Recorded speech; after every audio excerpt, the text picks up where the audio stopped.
the stipulated time and on the stipulated date. This is a COVID situation. This is not a normal situation where we have the leisure to discuss, carry forward discussions even to the next day or several days. That's why very consciously the Business Advisory Committee also had decided to have only one day session. So in that respect, I had to suspend the rules. Therefore, I passed a resolution under 309 of Rules of Procedure and Conduct of Business. You have been an MLA for so many years. Your experience, does it say that so many discussions, so many bills can be passed in a day? Why not? Why not?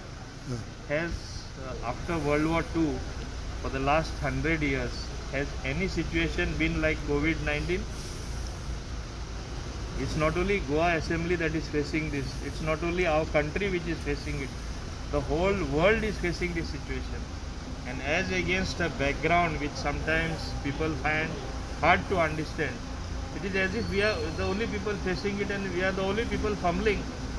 What about an advanced country like America, USA, which totally collapsed, the health system collapsed?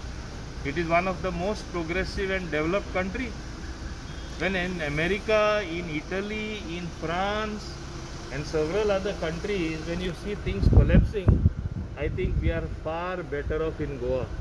With the limitations that we have as a small state, with stopping of mining and impact on our revenue, to tackle a situation or a disease like COVID-19, I think the Chief Minister, Dr. Pramod Sawant, Vishwajit Rane, and the Chief Secretary along with his Health Secretary have done exceptionally well, along with the frontline workers who include the doctors, nurses, police, government officials and all those who are associated in the forefront.